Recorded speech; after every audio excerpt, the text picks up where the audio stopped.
Alright guys, we're picking back up with SCP-6001 Avalon. This is part 3, so if you haven't seen parts 1 and 2, make sure you go check those out. But we're jumping right back in, so let's go ahead and get it started. He carried an uncomfortable feeling with him, though, of jealousy, like walking through the home of a successful sibling and seeing all their great accomplishments and awards. Yeah, right? David paused at a large avian skeleton in the Natural History Museum, with a large pot belly, a stork-like neck, and a terribly sharp beak. Past the ribs, David sees a strange mass of bones that almost look like the internals of a pocket watch. He asks Primrose if this is what happens to the phenom that don't fit into their little utopia, but Primrose says that this creature died on its own. And when a phenom doesn't fit here, they find somewhere else that it does. Usually another reality. Very interesting. They build this utopian society, and anything that can't work there, or anything that refuses to work there, they just relocate it to another place that maybe suits its liking better, or suits its needs better. These guys are killing it. David says that they just dump their problems on someone else then, and Primrose remarks that he's really dead set on painting them as the villains. The compendium finds solutions, as some light-sensitive phenom find themselves far happier on darker worlds, or more brutal creatures prefer harsher environments with less civilization. If they can't make it work here, they find a reality where they can fit. They continue on to the Museum of Technology, and David walks quickly past a number of exhibits, looking for what was missing. What do you... Dude, I'd be all about the Museum of Technology, man. Even if I'm looking for something specific, I'm not skipping anything in there. Deep in the basement, he found it. A large, rusting apparatus resembling a mix between a howitzer and a Tesla coil.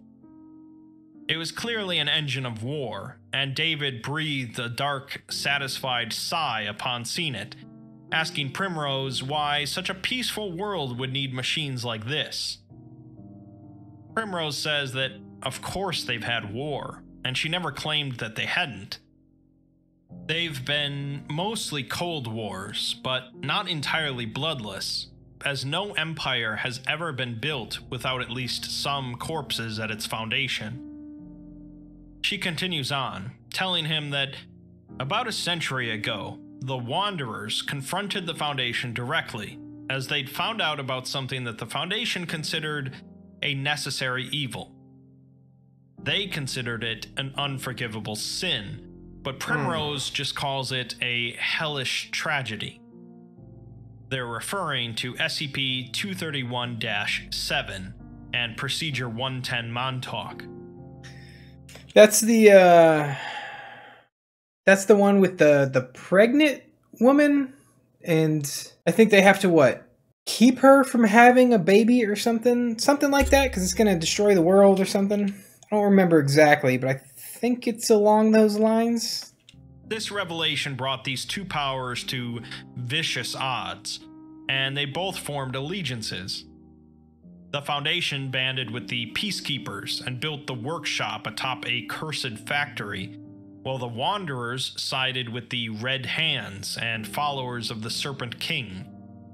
Okay. Both sides built stockpiles of terrible, impossible weapons, and that's apparently where Pact 5 came from, as you needed to be able to talk to Phenom to give them orders. Of course, the war never turned into a full-blown conflict, and eventually the stockpiles got so big that neither side could actually envision using the weapons. Instead, they started talking. It's because it seems like everybody in this reality is somewhat reasonable, and it's less about posturing and trying to look strong or give off the image of strength or something like that. Both sides said, hey, no, we both have enough weapons to annihilate everything we've all worked for. How about let's not do that? bit by bit, offering each other concessions and suggestions and new ways of tackling their shared problems. They then, together, turned their weapons towards their shared enemies, ancient, hateful immortals that neither side could vanquish on their own. Oh. So I wonder if they wiped out all the eldritch beings like the Hanged King and Yaldabaoth and stuff like that. I wonder if they wiped all those old gods out. They ended up freeing SCP-231-7 together, and from there, they folded in many other groups, and the rest is history.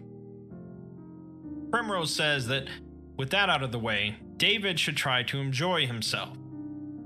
He says that he is, but it's hard to not be a little bit skeptical given all the things he's seen. He tells her that she picked the perfect places to lighten his mood though, as he loves museums, to which she responds that she knows. He asks her how she knows that, and she flinches slightly before responding that he's a scientist, of course he loves museums. They continue on, but David believes that he's starting to develop a fairly good hypothesis about Primrose. The next vote comes from the Apex, who start by saying that over a century ago, back in the Compendium's infancy, 4 men met in an open field. They shook hands as equals, although 3 of the men wore suits, while the 4th wore scat-stained overalls. This man's name was Wilson, and they asked him to help build a better world. But he had only one request, a request that became Pact 15, the one in which enabled animals to speak. Because of this, the writer's 45th Great Nest Mother was given the gift of higher thought, and they perch here today because of that man and the willingness of the Compendium to open itself up to new minds, new ideas, and new perspectives. So that must be Wilson from Wilson's Wildlife Solutions. Okay, we're bringing all the groups together here. This is pretty expansive. They shudder to imagine a world without such diversity of thought, and they remark that they wouldn't even be having this discussion without the works of the illustrious Dr. Primrose and her feline science reserve. What they're seeing here when they look through that tiny keyhole is a world once like theirs was, a planet dominated by a single species and a single perspective. They cannot stand as hypocrites, and they must reach out to us. The shared Apex Ascension, made up of Wilson's Wildlife Solutions, votes yes. David and Primrose next end up in Peru, having driven out to the coast, as cars had survived as a niche hobby. David had been allowed to drive the rented Porsche, and they sped along an old, crumbling highway that snaked a cliff's edge as the evening grew late.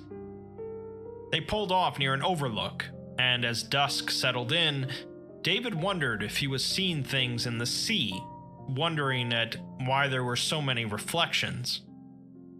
He then realized they weren't reflections, but instead, there was an entire city under the water, spanning past the horizon.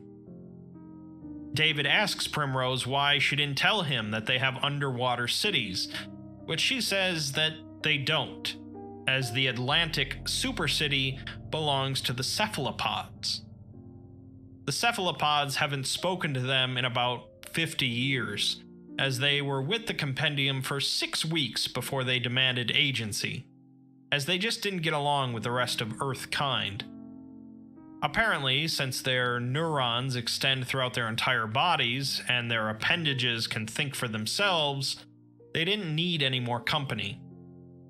The Compendium put them back into the ocean, and they built a super city from Alaska to New Zealand. Wow. David asks her if this concerns them, as they look pretty advanced, and they might decide to take over the surface, too.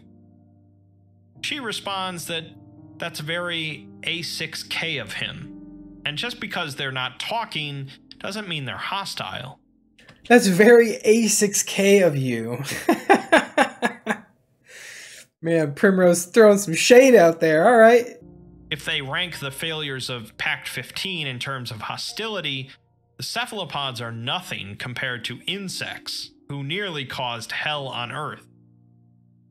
They stand there in silence, looking at the view for a moment, before David says that Lisa, an old friend of his, would have enjoyed this. She was a marine biologist who died while studying an anomalous coral substance, probably SCP-835. Primrose says that she lost someone too once, which surprises David, as he figures that they would have had a handle on immortality by now.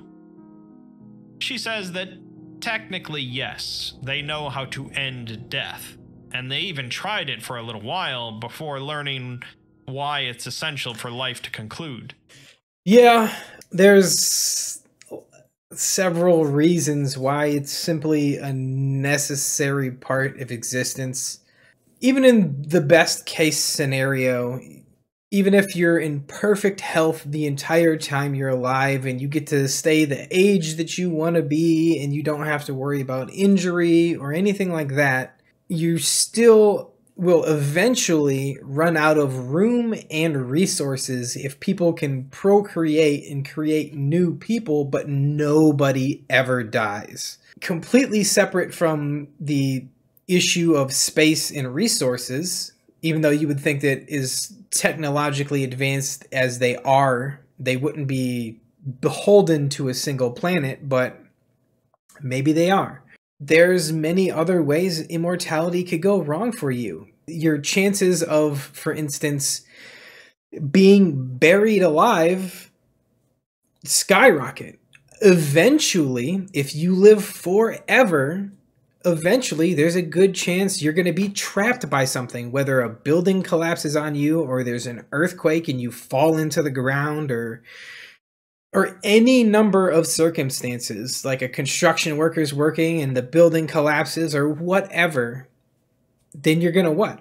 You're going to be alive, but you're going to be stuck under rubble for 10,000 years before someone finds you. Like, there's so many reasons why immortality is just, it's a curse unless you have like true immortality to where you can like regenerate yourself or recoalesce yourself or make it so that you could never be trapped or dismembered or harmed or anything like that. Immortality is it's one of those things where you really have to think it through before you really wish for something like that. And you have to be specific in the type of immortality you want as well. David asks what this person she lost was like, and she just says that they were a nerd. She then says that they should get inside as it's nearly nighttime, and David scoffs, asking if there are boogeymen coming. Primrose doesn't reply, so David assumes that there actually are boogeymen coming, but she says that they are all in Tasmania now. She just doesn't want him embarrassing her, as he doesn't know all of the customs here, and the night doesn't belong to them. David looks up to see grand, silvery clouds above them, which upon closer inspection are revealed to be millions of feathers fluttering together on threaded lines of white silk, bound in a great misshapen ball. Huh. In brief flashes, he sees titanic muscles dip in and out of the cloud, skinless and gray, inhuman in its segmentation, serving as some unimaginable piece of living machinery within the mass. These would seem to be massive versions of SCP-469, and Primrose says that it's all part of sharing the world, as the two head off for dinner. The next vote come from the Nocturnal, who state that we kept them out, while the Compendium let them in. They will not turn away from us, and they vote yes. The Nocturnal, or the Nightland Covenant, are formed from SCP-1000, also known as Bigfoot, or the Children of the Night. Okay, so they have their own vote. They're not just a part of something else. They have their own vote. Okay. Interesting. The vote stands at 4 yes and 5 no. Okay, so we're up to 9 votes. David and Primrose dine at a small ramen restaurant in Japan, which she claims has the best ramen in the world. They're served by a faceless creature floating in the air, appearing as though H.R. Geiger had designed a mermaid, with a tail ending in a wide spade, caked with flour and noodle bits. Is this not another murderer monster, SCP? They taught him how to cook and everything like that, so is this him? In this reality, he's like a world-renowned chef? Man. Oh, man. That's wild. David remarks that the soup was sublime, although a bit heavy on the garlic. Halfway through the meal, Primrose jolted upwards as if she just had an epiphany, and she excused herself, darting out the door. A moment later, a new patron entered the restaurant, and David could see that he was very tall and very, very hairy. He tried not to stare at it, noting that its hair was very well kempt, and its flat face had 3 hairless circles where its mouth and eyes sat, glossy and black. It noticed him staring, and their eyes met, before it gave David a slow nod and returned to its noodles. David quickly put his bowl on the counter and fled the restaurant, finding Primrose waiting for him with a large bottle. She tells him that it's a very strong liqueur, and she's going to drink it, with David's help. She says her new plan is to blame his every misstep here on the fact that he's drunk, which will go far more smoothly if he actually is. She tells him to loosen up, submit to the local customs, trust in his guide, and have a drink with her. I mean, I would actually really, really prefer to stay sober just because I would want to take in everything that this place has to offer and not forget a second of it. Like, I wouldn't want to risk forgetting any of this. He complies. The next vote is from the Watchers, who tell the others to stop waxing philosophical for a moment and discuss transparency.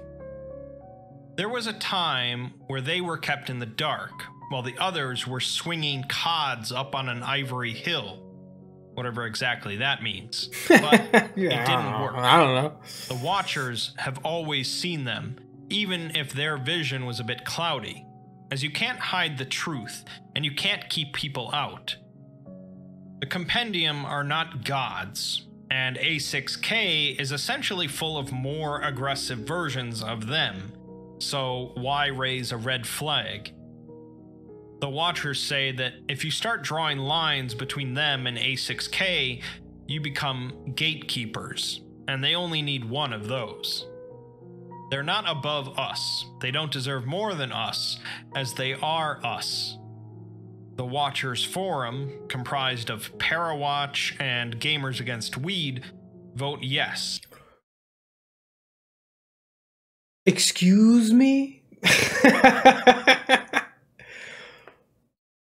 What did you just say to me?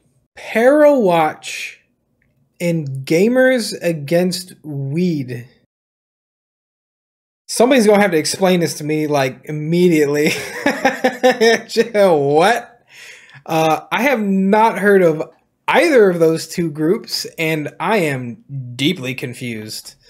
Vote yes, tying the vote at 5-5. 5-5. So we're going to go ahead and call it here today for this video, but we will be getting into another part of this, probably the final part of SCP-6001 in the next video, so stay tuned for that.